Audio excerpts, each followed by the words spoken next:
Hello friends, चॅनलमध्ये पुन्हा एकदा तुमचं खूप खूप स्वागत. चॅनलला लगेच सबस्क्राईब करा म्हणजे माझे व्हिडिओज तुमच्यापर्यंत येत राहतील. आणि हो, बेल आयकॉनवर पण क्लिक करा म्हणजे तुम्हाला नोटिफिकेशन देखील मिळत राहतील. सो फायनली मी बघितली फुले ही फिल्म.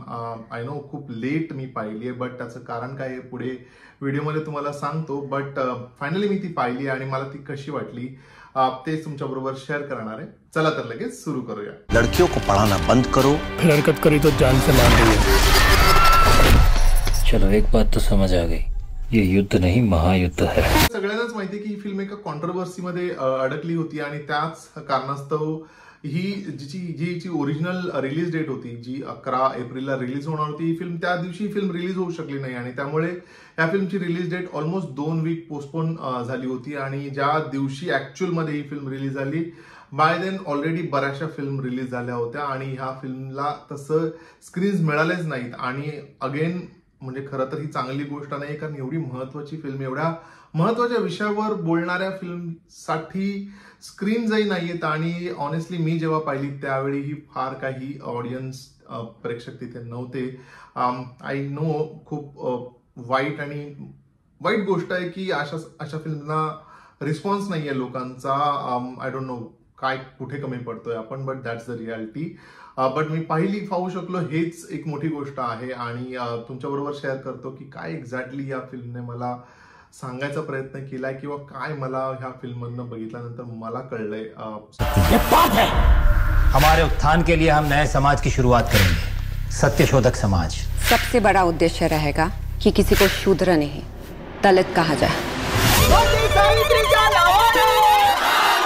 सो या फिल्मच्या कथेबद्दल जर का आपल्याला बोलायचं झालं ना, तर ट्रेलर बघितल्यानंतर आपल्याला लक्षात आलं होतं की साधारण या फिल्मची कथा काय असणार आहे. आणि एक्झॅक्टली तेच या फिल्ममध्ये आहे. महात्मा ज्योतिबा फुले आणि सावित्रीबाई फुले यांची अख्खी जर्नी आपल्यासमोर ह्या फिल्ममधनं आली आहे. मी जेव्हा मी याचा ट्रेलर रिव्ह्यू केला होता, मी बॉलिवूडला खूप थँक्यू म्हटलं होतं आणि मी पुन्हा एकदा बॉलिवूडला थँक्यू म्हणतो की त्यांनी अशा विषयावर असणाऱ्या फिल्मला सपोर्ट केला. कारण फिल्म बघितल्यानंतर मला रिअलाइज झालं की ही किती महत्वाचं आहे. या सगळ्या गोष्टी आपल्या समोर येणं, कुठेतरी या गोष्टी आय डोंट नो, अनलेस आपण खूप एफर्ट घेऊन हे कुठेतरी जाऊन वाचतो, काही पुस्तकं वाचतो किंवा अशा माध्यमातनं आपल्या समोर येतात, त्यासाठी ऍडिशनल एफर्ट घ्यावे लागतात. पण एक अशी फिल्म आपल्या समोर येते ज्यात एक म्हणजे अख्खं पुस्तकच म्हणा, वाचल्यानंतर जो फील येईल तेच व्हिज्युअली बघितल्यानंतर आपल्यासमोर अख्खी त्यांची जर्नी उभी राहते. आणि त्यानंतर त्यांच्याबद्दलचा जो आदर आहे ना, तो कैक पटीने वाढतो. आपलं जे अस्तित्व आहे किंवा आपलं जो प्रेझन्स आहे त्यामध्ये त्यांचं किती मोलाचा वाटा आहे, किती कॉन्ट्रीब्युशन आहे, हे देखील आपल्याला ही फिल्म बघितल्यानंतर खूप प्रकर्षाने जाणवतं. सो एक्झॅक्टली काय त्यांची जर्नी होती किंवा काय या फिल्ममधनं आपल्याला दाखवायचा प्रयत्न केला गेलाय, काय आपल्या समोर आणण्याचा प्रयत्न केला गेलाय, ते थोडक्यात सांगतो. डोंट वरी, स्पॉइलर नाहीये, कारण हे फक्त काही इन्सिडेंट्स मी सांगतोय. हे जेव्हा तुम्ही ऍक्च्युअल स्क्रीन प्ले त्याचा बघाल तर तुम्हाला ते अजून जास्त कनेक्ट होईल, अजून जास्त रिलेट होईल. तो सगळ्यात महत्वाचा प्रश्न म्हणजे जिथे स्त्रियांना शिक्षणाचा अधिकार नव्हता, त्यासाठी महात्मा ज्योतिबा फुले आणि सावित्रीबाई फुले यांनी कुठल्या लेवलची मेहनत घेतली आहे, काय त्यांना स्ट्रगल करावं लागलाय, किती लोकांना तोंड द्यावं लागलंय, तेही एका अशा काळात जिथे हे खूप सहजासहजी शक्य नव्हतं. त्या काळात त्यांनी खूप ताकदीने उभं राहून हे सगळं सुरू केलंय. आणि त्याच एक रिटर्न म्हणून आपण आता पाहतोय समाजात जो बदल झालाय की आता मुलींना मुक्तपणे शिकता येतंय, त्यांना जे हवं ते करिअर चूज करता येतंय. आणि हे खूप मोलाचं योगदान आहे एका समाजासाठी, एका सोसायटीसाठी. त्या व्यतिरिक्त त्यांनी अजून काय त्यांचं विजन होतं किंवा महात्मा ज्योतिबा फुले हे एक वेल एज्युकेटेड पर्सन होते आणि already he was a visionary. मला हे फिल्म बघितल्यानंतर खूप स्ट्रॉंगली हे जाणवलं की ते खूप मोठे विजनरी होते. You know, I have a dream, एक ऐसा समाज हो जहां कोई प्रधान नहीं, सब समान हो. The man with a mission, Jyotiba Phule. आणि समाजात बदल घडवण्यासाठी ते कुठल्याही लेवलला जाण्यासाठी तयार होते, काही गोष्टी फेस करण्यासाठी तयार होते. सो समाजामध्ये जी विषमता होती, जे वेगवेगळे वर्ग होते म्हणजे उच्चस्तरीय नीचस्तरीय, त्यांना कसं एकत्र आणायचं किंवा ती दरी कशी मिटवायची यासाठी त्यांनी खूप प्रयत्न केलेत. मला एक सीन खूप जास्त टच करून गेला जिथे ते विहीर खोदण्यासाठी सगळ्या लोकांना एकत्र आणतात आणि एक नोबेल कॉज म्हणून लोकांना मोटिवेट करतात की तुम्ही जातीमध्ये न अडकता उद्देश काय आहे आणि किंवा काय कशासाठी आपण हे करतोय त्यावर फोकस करा. आणि तो विहीर खोदण्याचा सीन मला प्रचंड आवडलाय. त्या व्यतिरिक्त त्यावेळची जी समाज व्यवस्था आहे त्याबद्दल खूप गोष्टी या फिल्ममधनं आपल्याला कळतात. पण या व्यतिरिक्त आणखी त्यांचे काय म्हणजे इंटेंट होते, त्यांना अजून काय करायचं होतं, तर ज्या विधवा स्त्रिया होत्या त्यांना लग्न करण्याचा अधिकार नव्हता, त्यासाठी त्यांनी खूप प्रयत्न केले. त्यांच्यासाठी खूप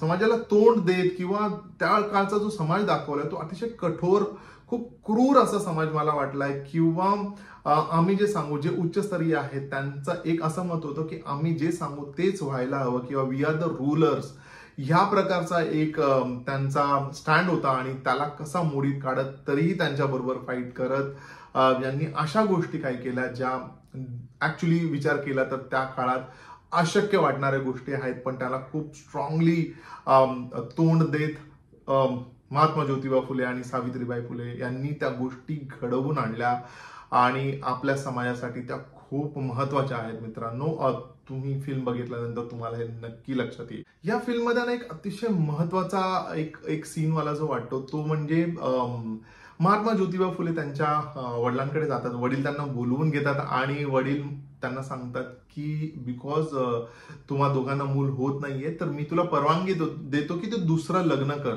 आणि त्यानंतर त्यावर सावित्रीबाई फुले जे उत्तर देतात ना ते खूप टच करून जातो. फ्रेंड्स, तुम्ही पाहावी ही मूवी आणि तुम्हाला ह्या सगळ्या गोष्टी बघितल्यानंतर आपल्याला एकतर आपण त्या काळात ऍक्च्युली ट्रॅव्हल करतो आणि खूप गोष्टी आपल्याला आता ज्या प्लेटमध्ये सर्व होत आहेत ना त्यासाठी केवढं स्ट्रगल लागलंय किंवा केवढे एफर्ट्स लागलेत ना हे आपल्याला ही फिल्म बघितल्यानंतर कळतं.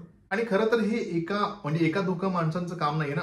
अशा म्हणजे जिथे रेव्होल्युशन किंवा क्रांती घडवायची असेल किंवा काहीतरी मोठं करायचं असेल तर डेफिनेटली अनेक लोकांचा सपोर्ट आपल्याला लागतो. आणि त्याच व्यक्ती सुद्धा ह्या आपल्या फिल्ममध्ये आपल्याला दिसतात. जसे फातिमा शेख म्हणून आहेत किंवा विष्णुपंत आहेत, तात्याजी आहेत, लहूजी जे त्यांना खूप हेल्प करतात, असे अनेक लोक आहेत ज्यांनी त्यांना मदत केली हे सगळं घडवून आणण्यासाठी. आणि आय थिंक त्यांचंही कॉन्ट्रीब्युशन हे खूप मोलाचं, खूप महत्वाचं आहे आणि आपण नेहमी ते लक्षात ठेवायला हवं.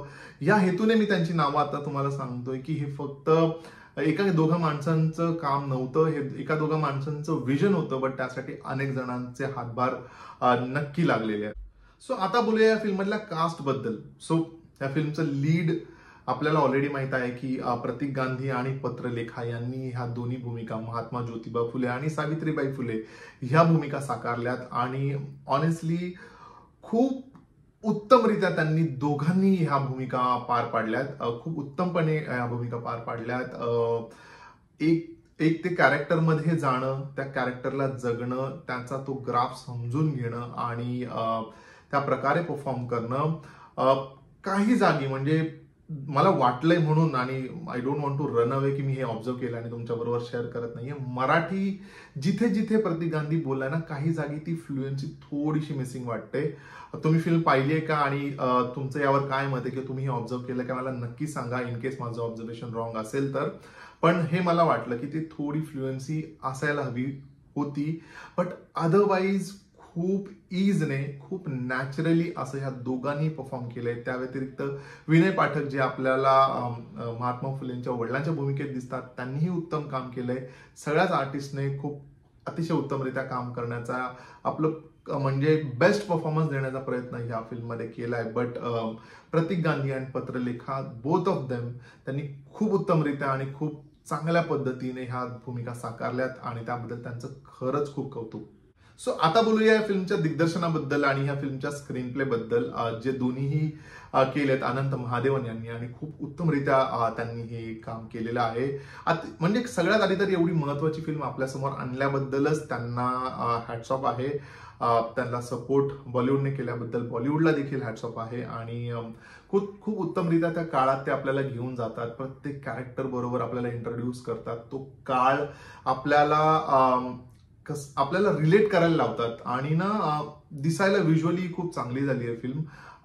खूप महत्वाचे जे मुद्दे आहेत तेही त्यांनी, त्याचा जो स्क्रीन प्ले आहे तोही खूप छान पद्धतीने त्या काळाला अनुसरून केलाय. म्हणजे खूप ड्रॅमॅटाईज न करता जेवढं त्या काळात असेल किंवा ज्या पद्धतीत असेल त्या पद्धतीने दाखवायचा प्रयत्न अनंत महादेवन यांनी केला. आणि त्यामुळेच या फिल्मला त्यांचं जे दिग्दर्शन आहे खूप उत्तमरित्या लाभलेलं आहे. आणि त्यामुळेच ही फिल्म एका वेगळ्या नोटवर, एका चांगल्या पद्धतीने दिग्दर्शित अशी फिल्म, जी आपल्याला लगेच काय सांगायचंय, काय मेसेज पास ऑन करायचंय किंवा कशाबद्दल बोलायचं हे आपल्याला पटकन समजून जातं आणि कळतं फिल्म बघितल्यानंतर. आणि त्यामुळेच ह्या दिग्दर्शकाचं अगेन खूप कौतुक अशी फिल्म आपल्यासमोर आणल्याबद्दल. फ्रेंड्स, हा होता माझा म्हणजे रवीचा view on film Phule. I know he film थोडी उशिरा रिलीज झाली आणि तिला हवा तेवढा रिस्पॉन्स आला नाही, स्क्रीन्सही तेवढे नाही मिळाले. पण अजूनही जर का तुमच्या जवळच्या थिएटरमध्ये ही फिल्म असेल तर ही फिल्म चुकवू नका, जाऊन ही फिल्म डेफिनेटली ही फिल्म तुम्ही पहा. अदरवाईज जेव्हा कधी ही फिल्म OTT वर रिलीज होईल तेव्हा देखील ही फिल्म चुकवू नका. अत्यंत महत्वाची अशी ही फिल्म आहे. खूप काही गोष्टी यातनं आपल्याला कळतील ज्या अतिशय महत्वाच्या आहेत आणि कळायला हव्यात आपल्या सगळ्यांना. सो मी या फिल्मला स्टार देत नाहीये, कारण खूप महत्वाची फिल्म आहे, स्टार्स देण्याच्या पलीकडची फिल्म आहे. त्यामुळे एकच रिक्वेस्ट करतो, कधी चान्स मिळेल ही फिल्म तुम्ही नक्की पहा. आपण भेटूया लवकरच. तोपर्यंत स्टे ट्यून्ड.